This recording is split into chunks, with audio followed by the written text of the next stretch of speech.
Hey guys, if you're shopping for knives and gear, make sure you check out the description of the video you're watching right now for a link to my Amazon store where I've compiled some of the very best items available, including some of my own personal recommendations. Thanks! What's going on, YouTube? Metal Complex here, and today I've got a really interesting knife review slash knife overview to share with you guys. By some odd twist of fate, I ended up with two Olamic Cutlery WhipperSnappers, one from my good buddy Jeff Goodnow, or at GoodnowJeff from Instagram, and another from my buddy Hunter from Patreon. And this works out actually. Now the top one technically is a prototype, but we've got actually the sheep's foot blade and the Wharncliffe blade for you guys to take a look at. I'm actually going to change the angle that these lay here so that we can show off the beautiful and vibrant colors that are absolutely a part of Jeff's. We're just gonna, how about like that? That works. Thank you so much for lending these to me for review, each of you. I very much appreciate that. I also appreciate my generous patrons who are supporting me during this time. If you'd like to check out my Patreon, there is a link down in the description where you can take a look around, get your hands on some of those cool stickers, and gain access to some of the exclusive content that I offer there. The support would mean the world to me. We're just going to use one here for the measurements real quick. Overall length of the Olamic WhipperSnapper coming in at about 6.8, not quite 7 inches. Blade length is coming in at about 2.85, 2.9, yeah, 2.85. And then your cutting edge is coming in at about a little over 2.25. So interesting. It's not a large knife, but there's so much room on the handle that it really feels bigger than it is. Let's go ahead and do some size comparisons here. Again, sorry about the angle there. It's a pocket clip making it hang that way, and it looks a little bit like Batman. You know, it's kind of like hanging out in a dark alley or something like that. How about up against the oh my goodness, the Ontario Rat Model 1, Rat 1 coming in at 8.6 inches overall. How about up against the Spyderco PM2? PM2's coming in at 8.3 inches overall. How about up against the Benchmade Griptilian, or in this case the Ritter Hogue? Ritter Hogue coming in at 8.1 inches overall. And last but not least, the Spyderco Para 3, which is the most similar in a lot of ways. Spyderco Para 3 coming in at 7.25. The ergonomic lines between these two knives are extremely similar, where you actually put your hands and then the usable amount of cutting edge make these things extremely similar. Now, you guys know that this is my most carried knife right now. I have a lot of knives. Some of them are expensive, some of them are not as expensive. Yeah, this fits right into what I like, because it's like a super fancy kind of evil Para 3, right? That's kind of what it looks like. So really cool there. How's the action? Well, these guys are front flippers, and they are running on bearings. The action is wonderful. I have always been a little bit intimidated by front flippers because, you know, they're not necessarily a new thing anymore, but while they were becoming more new, the designs that were coming out with them were not 100% the most wieldy things. The scariest front flipper I've ever handled was the Chamois, partially because my hands were not adapted to it, and also because it was ridiculously expensive. Now, these guys are very expensive, but because of the size and the lines and where I'm, you know, assuming to put my thumb, it just feels really organic. This is a very friendly front flipper. On top of that, Olamic Cutlery, they make their knives 100% in the United States, are known for incredibly tight tolerances, very good fit and finish, you know, execution all the way around. You know, they're top notch for sure.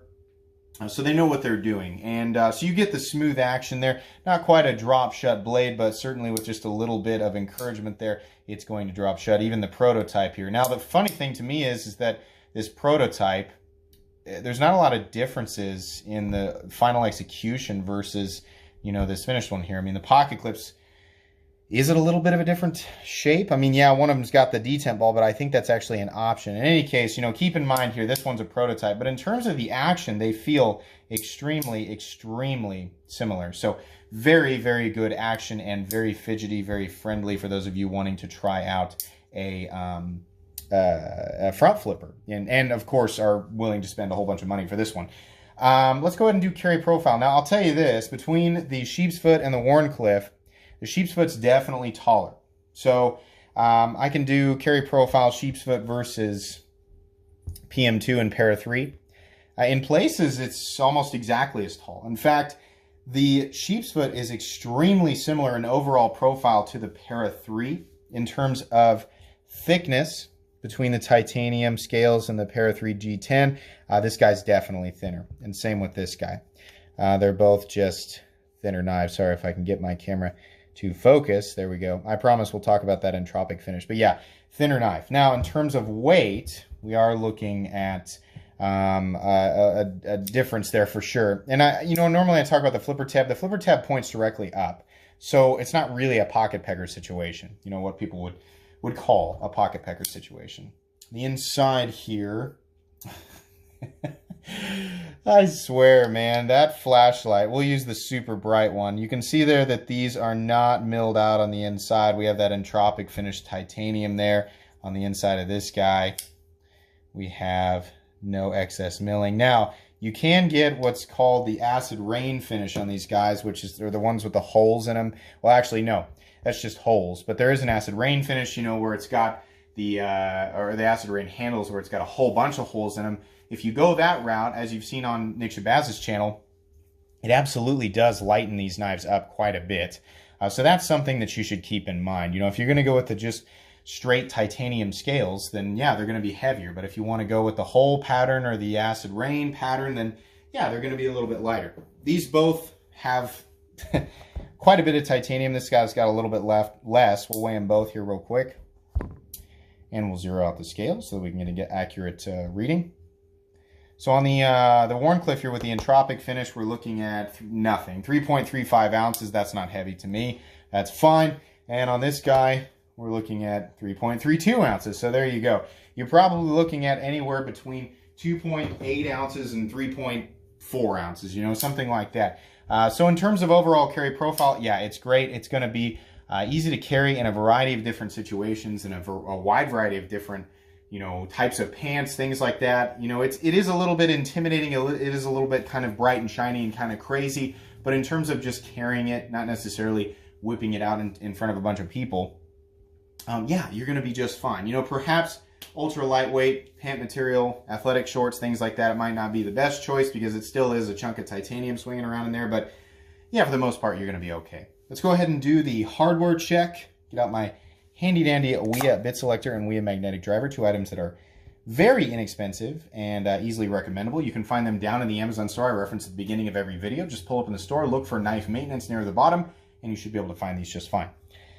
I know for a fact that the pivot screw is T8 in this guy. Go ahead and show you guys real quick. T8 pivot screw right there. And then the handle screws are going to be T6. Now, you guys know what I always say about T6. I don't like it. I know people tell me I should get over that. I won't. I don't like T6. I wish everything was T8, but it's not a deal breaker. Yeah, T6 right there. Not a deal breaker at all. It's just something that's annoying. T8 is a little bit more friendly. It's a little easy to put some more torque on without risking, you know, stripping the teeth out on the tool or the screw head itself. But not that big of a deal. So there are anybody who's never looked at Olamic Cutlery, I'm going to tell you that there is an enormous amount of you know, options for these things. A good place to go check and see, you know, all the different types that you can get. Check out DLT Trading. They've got so many different variants. I'm going to tell you guys right now, people who are wondering, the lowest I've ever seen one of these, the simplest, you know, that's the way it is with Olamic Cutlery. They've got, I mean, if you pick one up, it's a good chance that that's the only one that looks exactly like that. Almost every single Olamic Cutlery knife I've ever seen looks different from the last one, and they do that on purpose.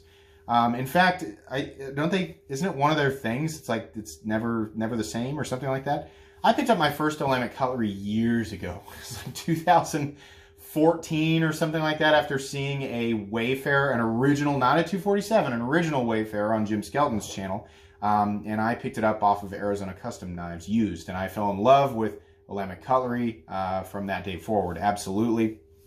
You can check out the wide variety that these come in terms of not just blade shapes, but the finishes on the blade and the finishes on the handle, the materials on the handle, blah, blah, blah. There's an enormous, crazy, I mean, we're talking like near hinderer level of differences between the different models that are, or the different types of finishes that are available there. So it's really cool. The base price on these, I think, starts out at about $400, maybe $425.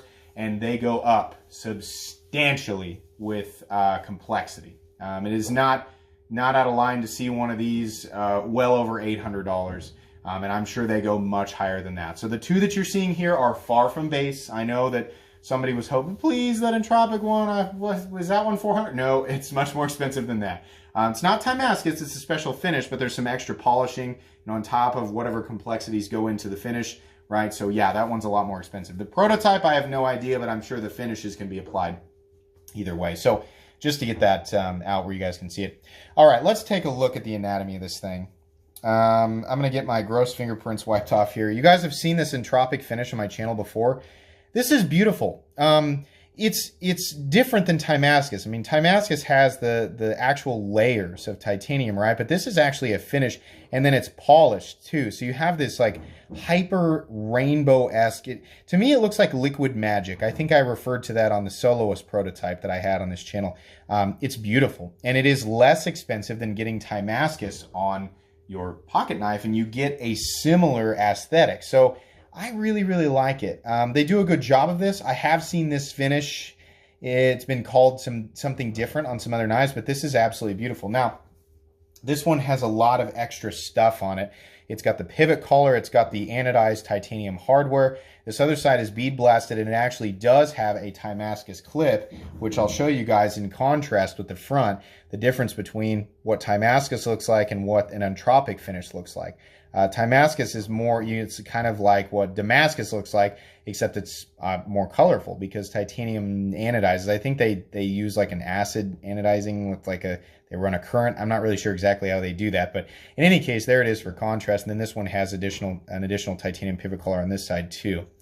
Beautiful. And then the blade on this guy, I'll show you guys the card.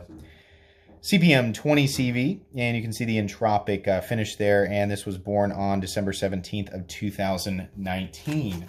I really, really like this Wharncliffe blade, and like I said, it makes the carry profile a little bit better because it's not quite as tall here. Olamic Cutlery does a fantastic job of their blades. You can see here we've got a satin finish on this, a flat that runs out something like 80% or so, carrying reasonable thickness, actually decent thickness, really decent thickness down to the tip, and then it gets reasonably thin behind the edge. It's not absolutely insano thin, but it's thin enough. I'll show you guys the blade stock thickness here real quick. You guys get an idea of that. Blade stock thickness, about 135 thousandths or so. So kind of an in-between blade stock thickness. You know, it's going to be good at a lot of stuff, absolutely, in terms of durability and cutting performance. It's kind of right there in the middle. You know, it's a great EDC blade. And on top of that, my favorite part, you've got the thumb hole, which is very easy to manipulate in terms of a reverse flick. It's a little harder on the thumb flick, but you can do it. Obviously, the best way to deploy it, or the most fun way, is just using the thumb flick. Now, you will, on a satin finish, you'll get fingerprints all over this guy. Absolutely, you're going to get fingerprints everywhere. That's just the way that it is.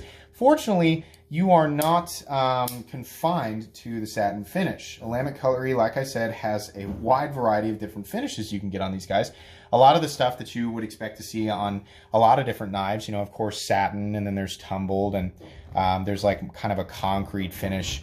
You know, you'll see stuff like that. Sorry, again, trying to get these to lay so you guys can see the finishes. Then they've got like the DLC stuff. They've got the gun coat stuff. Some of the most interesting ones that I've seen have like orange and black gun coat. So the entire the entire handle and blade are black, and then the lips of the bowls, right, on these holes right here are orange, which is not a color that you can achieve. You know, you can't anodize titanium to that bright, like luminescent orange. You can get kind of a bronzy purpley, but it's not. When you see it, if you go to DLT Trading, and I don't know if it's sold or not, but when you see it, you'll know exactly what I'm talking about. It is crazy, the different colors that they have achieved. Me personally, I really like the sort of concrete finish and the rock pattern that they do, and then they do like this teal, like kind of a greenish blue pivot collar, and it's wonderful. It's the only accent on the entire, it's the only colorful accent on the entire knife, and the rest of it is this thing that you could have dug out of the earth. I really like that. Now, in terms of the aesthetic, in terms of carry profile, I'll say that the Wharncliffe is definitely an easier one to carry, but I actually like the sheep's foot a lot better. Something about this, it almost looks like a tiny, what do they call the end of that odd-looking machete? A kukri? That's kind of what it makes me think of, this big snout, right? Now, the other nice thing about this is it gets much thinner behind the edge on this guy. This guy's more of the tough guy. You know, he's got more of the edge stability, maybe durability in the blade. A lot more of that has to do with blade steel and heat treatment. I know somebody wanted to say that. But if we're going to talk about cutting performance, yeah, this guy does get, I wouldn't say insane, like so much thinner. I'm like, oh my gosh, it's night and day. But it is noticeably thinner down here. And you do also have more of a puncture tip.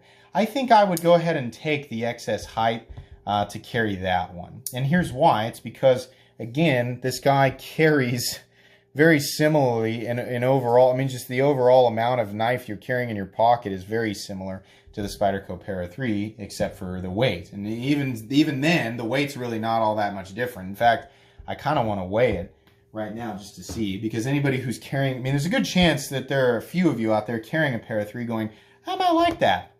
Maybe I do want to spend some more money. So it's 3.49 versus, okay, it's actually lighter than the Para 3 G10. So there you go. If you want to spend more money, but you don't want to venture, you know, outside of the realm of the Para 3 in terms of carry profile, well, there you go, the WhipperSnapper, and then you get excess fidget factor because it's got the top flipper, right?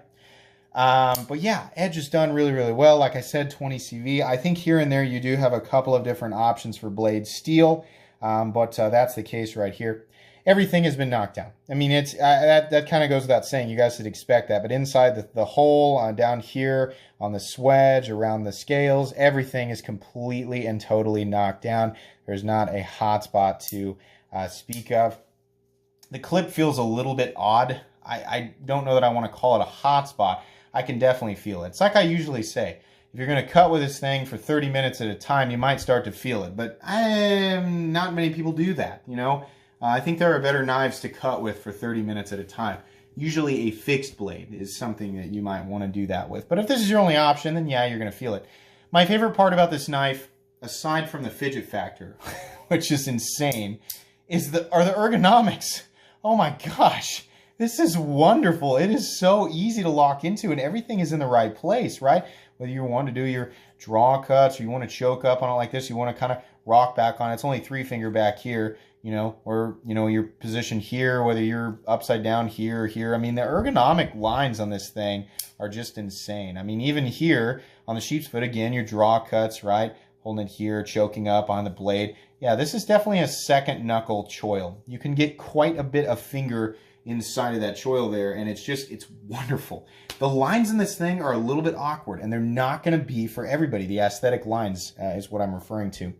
But man, in terms of, like, you know, somebody who's looking for a good EDC cutting tool, sorry, once again fumbling around with the best angle for this guy.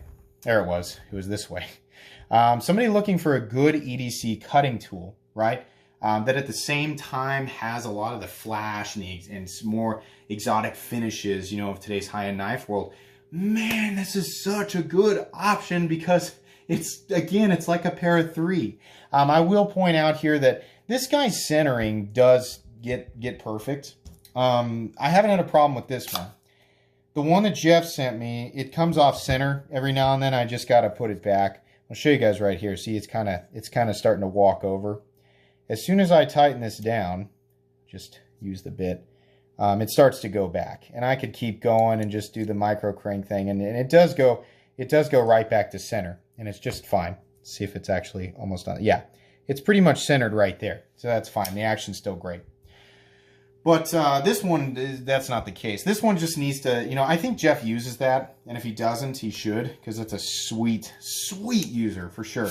But, you know, in cases like that, I always prefer, especially if I'm spending that much money, I want it to come centered, and I want it to stay centered from the factory, at least for, you know, if it starts to sort of walk after a month or so, okay, you know, but it's really not that big of a deal. Obviously, the tolerances are good because it comes back to center without me having to take the thing apart and do the trick that I did the video on with the handle screws, right? It's good. So it just needs, the pivot needs to be pulled out, some Loctite needs to be put in there. It's not that big of a deal.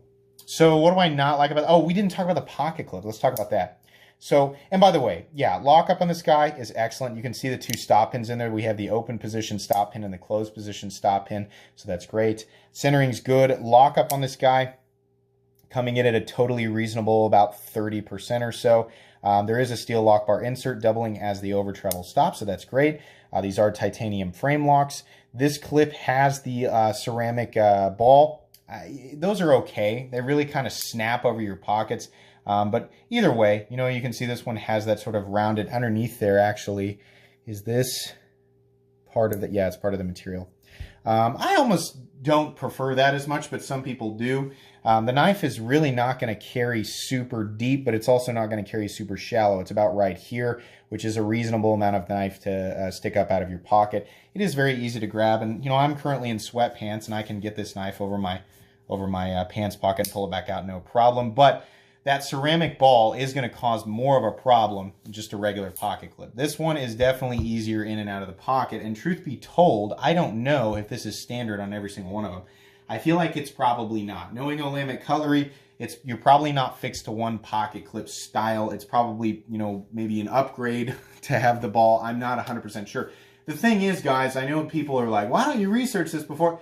If you take a look, if you take a 10-minute glance at what Olamic Cutlery is and what they do, it is impossible to keep track of how many different options are on their knives. It's insane. It's an inconceivable amount of information.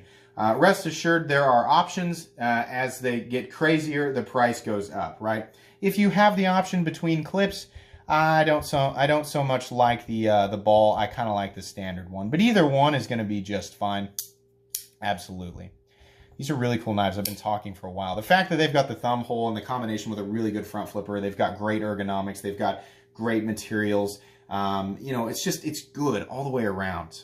It's awesome. Really, the only thing that bugs me is that on this one, the ceramic ball and the pocket clip, and the fact that it's got T6 screws. I would have preferred that it doesn't come off center, but I don't know. Maybe Jeff took this apart and, you know, put it back together and didn't put locks in. I have no idea. It's not that big of a deal. Considering the fact that these are made in the United States, are titanium on both sides, and you know, come with 20 CV standard, and they start somewhere between $400 and $450.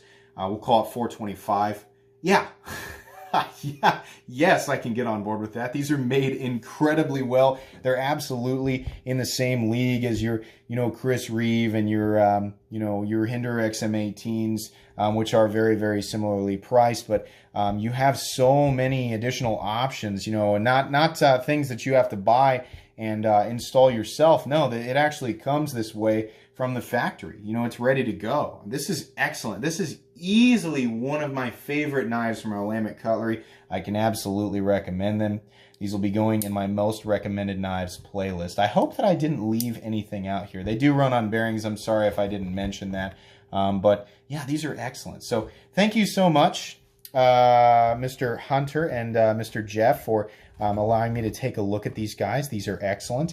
I hope that you guys enjoyed this video. If you did, please leave a like. If you'd like to check out my other content, I do, of course, have lots of videos of knives that are either expensive or inexpensive that I do or don't like, so check those out. And if you enjoy all my content, go ahead and click on that metal complex logo right there and subscribe, because there's definitely more coming. Thanks again for watching, everybody, and have a great day.